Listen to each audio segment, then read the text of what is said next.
Assalamualaikum warahmatullahi wabarakatuh. Hadirin yang saya hormati serta teman-teman yang saya banggakan, perkenalkan nama saya Naila Aprilia Firani dengan NIM belakang 163 dan saya dari kelas Agroekoteknologi C. Izinkan saya memulai pidato ini dengan sebuah pertanyaan yang cukup sederhana tetapi sangat mendasar. Pernahkah kita benar-benar menyadari betapa besar peran bahasa Indonesia dalam hidup kita? Sejak bangun tidur di pagi hari, mungkin hal pertama yang kita lakukan adalah membaca pesan di ponsel. Setelah itu, kita berbicara dengan keluarga, berdiskusi dengan teman, membaca pengumuman, menulis gagasan, menonton video, lalu kembali berkomunikasi di media sosial. Semua itu kita lakukan melalui bahasa. Namun, di tengah intensitas penggunaan bahasa yang begitu tinggi, justru kesadaran itu terhadap bahasa semakin menipis. Kita berbicara asal berbicara saja, dan kita menulis asal menulis. Kita menyampaikan pendapat tanpa mempertimbangkan juga dampak ke depannya. Yang padahal, bahasa bukanlah hanya alat komunikasi. Bahasa merupakan cerminan pikiran. Bahasa adalah penanda sikap. Bahasa juga merupakan gambaran karakter seseorang. Cara seseorang berbicara dapat menunjukkan tingkat kedewasaan berpikirnya. Cara seseorang menulis dapat menunjukkan sejauh mana ia mampu menyusun logika. Bahkan pilihan kata yang digunakan dapat mencerminkan nilai etika yang dianut. Di Indonesia, bahasa Indonesia memiliki makna yang jauh lebih besar daripada sekadar bahasa nasional. Bahasa Indonesia merupakan simbol persatuan bangsa. Bahasa Indonesia adalah hasil kesepakatan leluhur para pendiri bangsa. Dan bahasa Indonesia merupakan jembatan yang menyatukan ratusan suku, budaya, dan bahasa daerah. Namun di era digital yang serba cepat ini, kita perlu jujur pada diri sendiri, apakah kita masih memandang bahasa Indonesia sebagai sesuatu yang berharga, atau justru kita mulai menganggapnya remeh karena ketinggalan zaman dan kalah pamor dibandingkan dengan bahasa asing. Inilah pertanyaan besar yang menjadi dasar dari pidato ini. Bahasa Indonesia tidak lahir secara tiba-tiba. Bahasa ini tidak muncul begitu saja tanpa proses. Bahasa Indonesia lahir dari sejarah panjang, dari kesadaran kolektif, dan dari perjuangan bangsa Indonesia. Bahasa Indonesia juga berangkat dari bahasa Melayu, bahasa yang ada sejak berabad-abad lalu telah digunakan sebagai bahasa penghubung antar daerah di Nusantara. Bahasa Melayu dikenal fleksibel, terbuka, dan mudah untuk dipelajari sehingga dapat diterima oleh berbagai kelompok masyarakat.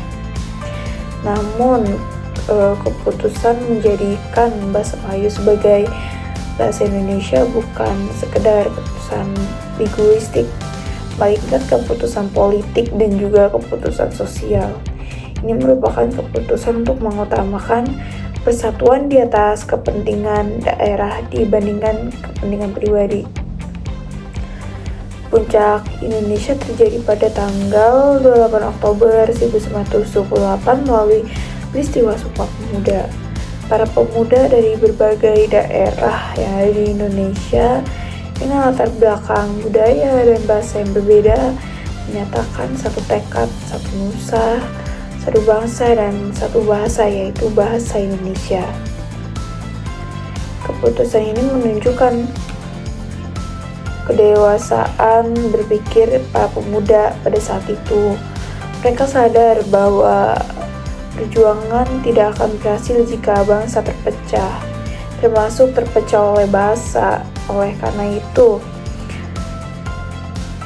ketika hari ini kita menggunakan bahasa Indonesia dengan sembarangan, kita perlu bertanya apakah kita sendiri sudah menghormati sejarah panjang yang melahirkan bahasa ini atau belum.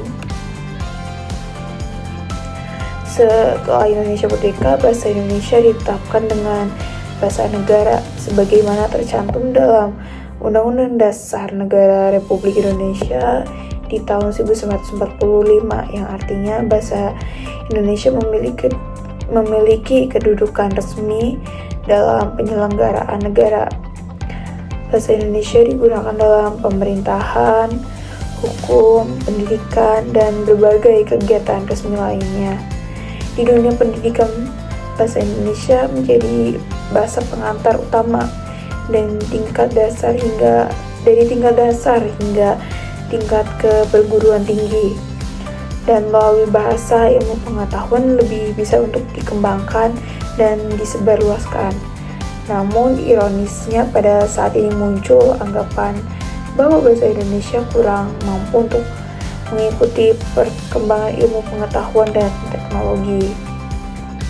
Banyak orang lebih merasa intelektual ketika menggunakan istilah asing. Ya, walau meskipun sebenarnya sudah ada padanan dalam bahasa Indonesia, namun kita merasa tidak akan berkembang jika tidak digunakan. Bahasa Indonesia mampu menjadi bahasa ilmu yang seringkali kurang dalam kemampuannya, melainkan kepercayaan diri penuturnya. Hadirin yang saya hormati, globalisasi merupakan dunia ke dalam genggaman. Globalisasi membawa dunia ke dalam genggaman. Melalui internet dan media sosial, kita dapat mengakses informasi dari berbagai negara dalam hitungan detik.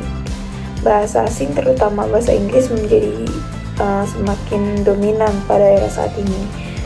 Dan menguasai bahasa asing tentu sangat penting. Yang namun masalah muncul ketika bahasa asing tidak lagi menjadi alat, melainkan simbol gengsi. Banyak orang merasa lebih modern, lebih pintar, dan lebih berkelas ketika mencampurkan bahasa asing ke dalam percakapan sehari-hari. Ungkapan seperti I mean, literally, which is, dan berbagai istilah yang sering digunakan tanpa kebutuhan yang jelas. Lama-kelamaan, hal ini menciptakan krisis kepercayaan diri terhadap bahasa Indonesia. Kita mulai merasa bahasa Indonesia kurang keren, kurang fleksibel, dan juga kurang layak untuk digunakan. Yang padahal bahasa Indonesia memiliki kekayaan kosakata dan struktur yang mampu untuk mengekspresikan berbagai gagasan secara lebih jelas. Jika kita sendiri tidak percaya pada bahasa kita, bagaimana bahasa ini untuk berkembang? Bahasa gaul merupakan fenomena yang tidak bisa dipisahkan dari generasi muda. Bahasa ini lahir dari kreativitas, kedekatan sosial, dan dinamika pergaulan. Dalam konteks informal, bahasa gaul dapat menciptakan suasana yang lebih santai dan akrab. Namun, persoalan ini muncul ketika bahasa gaul digunakan tanpa mengenal batas. Kita mulai terbiasa untuk menggunakan satu jenis bahasa untuk semua situasi, baik santai maupun formal, yang akibatnya banyak mahasiswa saat ini kesulitan untuk berbicara secara formal, menuliskan karya ilmiah, atau menyampaikan pendapat di forum resmi. Bahasa Indonesia yang baik dan benar justru di sekarang ini terasa lebih kaku dan asing di telinga kita. Bahasa gaul itu bukan musuh, tetapi harus ditempatkan secara profesional. Tanpa kesadaran konteks, bahasa gaul justru melemahkan kemampuan bahasa secara keseluruhan. Media sosial saat ini juga menjadi ruang publik yang sangat berpengaruh, dan disinilah opini dibentuk, emosi lebih disebarkan, dan citra diri dibangun. Namun sayangnya ketika berbahasa di media sosial seringkali diabaikan. Bahasa kasar, sindiran yang berlebihan, ujaran kebencian, dan kata-kata provokatif mudah ditemukan dan juga sangat sering kita dengar.